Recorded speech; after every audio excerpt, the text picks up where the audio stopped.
తెలంగాణ తల్లి దొరల కోటలో బందీ కావద్దన్నారు ముఖ్యమంత్రి రేవంత్ రెడ్డి. సెక్రటేరియట్ ప్రాంగణంలో తెలంగాణ తల్లి విగ్రహ ఏర్పాటుకు భూమి పూజ జరిగింది. ఈ కార్యక్రమంలో ముఖ్యమంత్రి రేవంత్ రెడ్డి, మంత్రులు, ఎంపీలు, ఎమ్మెల్యేలు, ఎమ్మెల్సీలు పాల్గొన్నారు. డిసెంబర్ 9న తెలంగాణ తల్లి విగ్రహాన్ని ప్రారంభిస్తామని ఇప్పటికే సీఎం రేవంత్ ప్రకటించారు. ఇందులో భాగంగా విగ్రహం ఏర్పాటుకు ఇవాళ రేవంత్ భూమి పూజ నిర్వహించారు. సంకల్పం పట్టుదల ఉంటే ఏది అసాధ్యం కాదు అని తెలంగాణ ఉద్యమకారులు తెలంగాణ ఉద్యమాన్ని తెలంగాణ రాష్ట్ర సాధనను నిరూపించారు.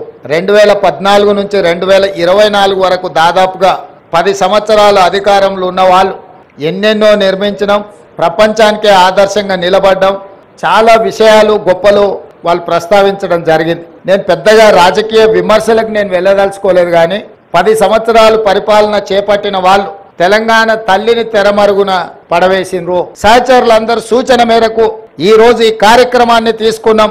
డిసెంబర్ 9 నాడు పెద్ద ఎత్తున వేలాది మందిని నక్లెస్ రోడ్డు మొత్తం ఆనాడు తెలంగాణ సాధనలో ఏ విధంగా అయితే మిలియన్ మార్చ్ చేసి తెలంగాణ ఆకాంక్షను వెలిబుచ్చిండ్రో ఆ స్థాయిలో తెలంగాణ ప్రజలందరూ కూడా తెలంగాణ తల్లి యొక్క విగ్రహ ప్రారంభోత్సవ కార్యక్రమానికి డిసెంబర్ 9 నాడు తరలి వచ్చి పెద్ద ఎత్తున కార్యక్రమాన్ని మనం చేసుకోవాలని ప్రభుత్వం నిర్ణయించింది.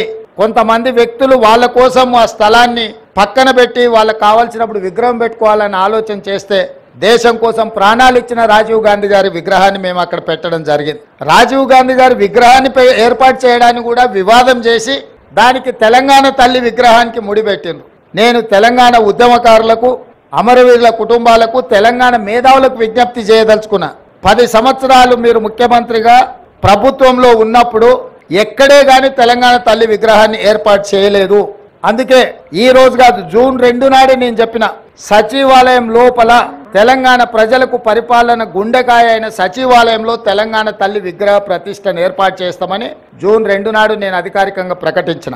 వందలాది మంది పోలీసుల పహారల మధ్యలో వారు భద్రంగా అక్కడ ఉండి తెలంగాణ ప్రజలకు ప్రవేశం లేదు అని నిషేధించిన ప్రగతి భవన్ను ప్రజాభవన్గా మార్చి జ్యోతిరావు పూలే భవన్గా ఈరోజు తెలంగాణ ప్రజలు ఏ సమస్యలు ఉన్నా స్వేచ్ఛగా లోపలికి వెళ్ళొచ్చు. తెలంగాణ రాష్ట్ర అభివృద్ధి జరగాలన్నా ఈ సచివాలయం నుంచే విధానపరమైన నిర్ణయాలు జరగాలి. ప్రజా ప్రభుత్వం పరిపాలన సాగించాలి. మంత్రివర్గ సహచరులు ఇక్కడి నుండే నిర్ణయాలు చేయాలి.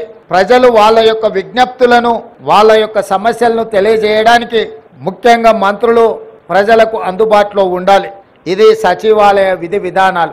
కానీ 10 సంవత్సరాలు మంత్రులు కానీ, ముఖ్యమంత్రి కానీ, ఆనాటి ప్రజాప్రతినిధులు ఎవరు కూడా ప్రజలకు అందుబాటులో లేకపోవడం, ప్రజలకు సచివాలయంలోకి ప్రవేశమే నిషేధం జరిగింది.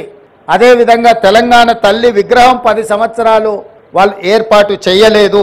దాదాపుగా 22.5 లక్షల కోట్ల రూపాయల ఈ 10 సంవత్సరాల ప్రభుత్వం, ఆనాటి ప్రభుత్వం ఖర్చు పెడితే తెలంగాణ తల్లి విగ్రహానికి అయ్యే 1 కోటి రూపాయలు అవుతుండొచ్చు మహా అంటే. అయినా వాళ్ళకు మనసు రాలేదు తెలంగాణ తల్లి విగ్రహం